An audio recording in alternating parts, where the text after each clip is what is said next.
So when you spend a lot of time with tech, it's nice to be able to put the screens away and get your hands dirty. And every summer we grow a vegetable garden that helps feed our family throughout the year.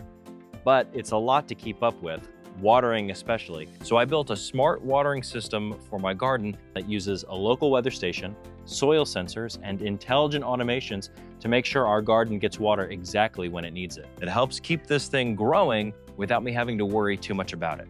Let me show you what I do. Hey, I'm Robert, and Oconee Smart Homes exists to make real homes more convenient, accessible, and safe with smart home technology. We serve real customers right here in Oconee County, Georgia, but this channel is for anyone who wants to make a simpler, smarter home.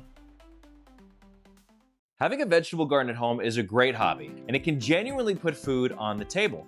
You can make one as big or as small as your space allows, but watering is always the hard part. Too little can kill your plants, and too much will drive up your bill and still kill your plants. And in the middle of Georgia summer, this can go from looking really healthy to rough real fast. I didn't want to install a full irrigation system, but I also don't want to babysit a hose all summer. So over the last few years, this is the system that I've landed on. It helps me know when the garden needs water, when it's had enough, and when I can just leave it alone.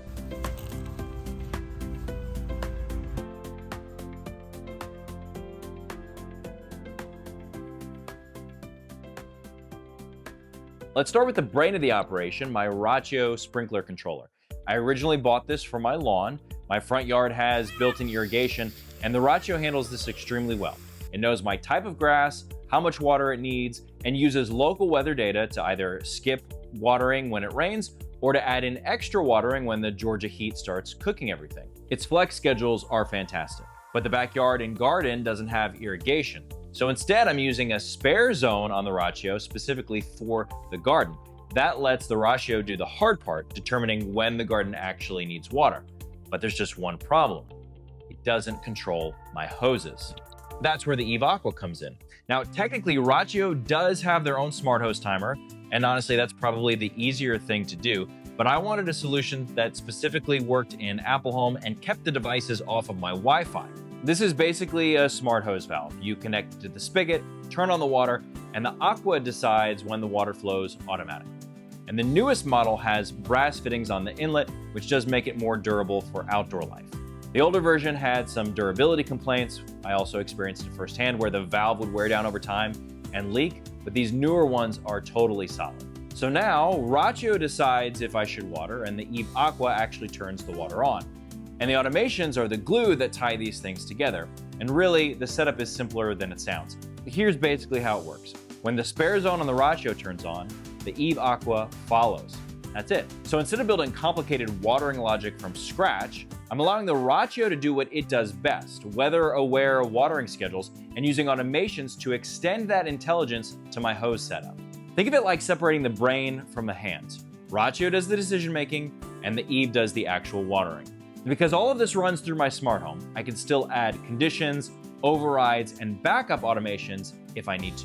And this is the sort of thing that can turn any $50 hose timer into a $1,000 setup, because compared to installing a full irrigation system, this is actually pretty affordable. I noticed that many of you have come back from multiple videos lately. So if you aren't new here, it would mean so much if you hit the subscribe button and stick around for some of our upcoming projects. Now, honestly, you could probably stop there and still have a really solid setup. But this is where I took things a step further. I added my own weather station. And this ended up being one of the biggest upgrades to the whole system, because your weather app may not actually reflect what's happening in your yard. A storm can completely miss your house or dump rain only a few streets over. So I use an ambient weather station connected through Weather Underground and tell my Rachio to use my weather station data instead of some other station nearby.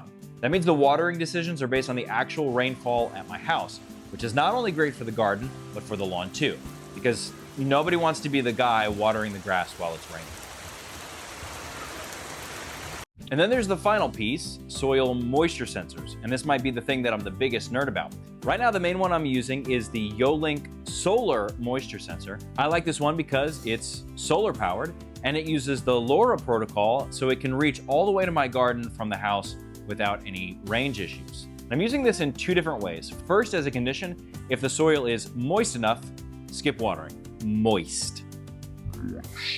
Second, as a trigger, if the soil gets too dry, water the garden. This acts as an emergency watering cycle so that the more sensitive plants don't suffer. So instead of just guessing based on schedules, the system responds to what's actually happening in the soil. Your threshold should depend on your plants and your soil situation. We're using raised garden beds. Now, I also wanted to use these soil sensors from Third Reality because these are really cool devices, but the Zigbee range won't reach all the way to the edge of my yard. So for now, I'm mostly using these in potted plants close to the house. My wife has a potted cypress, which may or may not be hanging on. Guys, we're trying. So what's actually made the biggest difference here?